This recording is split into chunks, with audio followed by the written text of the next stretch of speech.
पुष्पा नाम सुन के फ्लावर समझे क्या, फ्लावर नाही फायर हूँ मैं, फायर नाही वाईल्ड फायर हूँ मैं, असं पुष्पा 2 चित्रपटामध्ये दाखवलंय। आणि सध्या या चित्रपटाची चर्चा जोरदारपणानं चालू आहे। सगळ्या चित्रपटांचे रेकॉर्ड या पुष्पा 2 चित्रपटानं मोडलेले आहेत। जर आपण पाहिलं तर जेव्हा पुष्पा 1 चित्रपट आला होता तेव्हा सुद्धा त्याची चर्चा जोरदार पद्धतीनं झाली होती।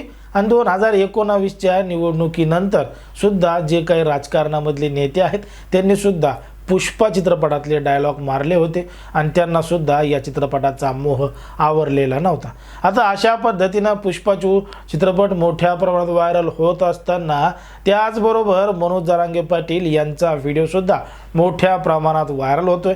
कारण की ज्या पद्धतीनं पुष्पा चित्रपटामध्ये अल्लू अर्जुन आपल्या दाढीवरून हात फिरवत झुकेगा नाही साला म्हणतो, त्याच पद्धतीनं मनोज जरांगे पाटील यांचा सुद्धा व्हिडिओ व्हायरल होतोय। बघा हा व्हिडिओ। आता या व्हिडिओमध्ये स्पष्टपणे तुम्हाला दिसत असेल की ज्या पद्धतीनं अल्लू अर्जुन दाढीवरून हात फिरवतोय त्याच पद्धतीनं मनोज जरांगे पाटील हे सुद्धा फिरवताना दिसत आहेत। आणि तेव्हाच कोणीतरी हा व्हिडिओ शूट केला आणि सोशल मीडियावर पुष्पा पुष्पा पुष्पा या गाण्यावर अपलोड सुद्धा केला। त्यामुळे मनोज जरांगे पाटील हे सुद्धा फायर नाही वाईल्ड फायर आहेत अशी सुद्धा चर्चा आहे। कारण की मनोज जरांगे पाटील यांच्या नावाची चर्चा सुद्धा संपूर्ण राज्यासह देशभरामध्ये सुद्धा मोठ्या प्रमाणात होती। मनोज जरांगे पाटील यांना ऐकण्यासाठी बघण्यासाठी मोठ्या प्रमाणात गर्दी होत होती। मोठमोठे राजकीय नेत्यांचे रेकॉर्ड मनोज जरांगे पाटील यांच्या सभेनं मोडले होते। त्यामुळे मनोज जरांगे पाटील यांचा सुद्धा जो डायलॉग आहे तो या चित्रपटामधला असल्यासारखं वाटतोय।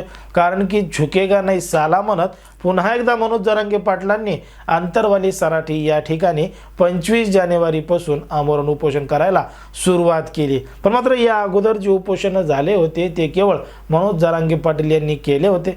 पण मात्र इथून पुढे आता मनोज जरांगे पाटील हे सामूहिक असं उपोषण करणार आहेत आणि त्यामध्ये अनेक लोक आपल्याला उपोषणाला बसलेले सुद्धा दिसणार आहेत।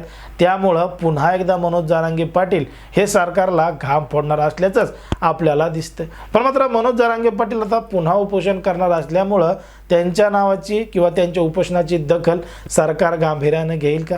तुम्हाला काय वाटतं हे अगदी स्पष्टपणे कमेंटमध्ये सांगा। आणि अशाच पद्धतीचे नवनवीन व्हिडिओ पाहण्यासाठी आपल्या चॅनलला लगेच सबस्क्राईब करून घ्या।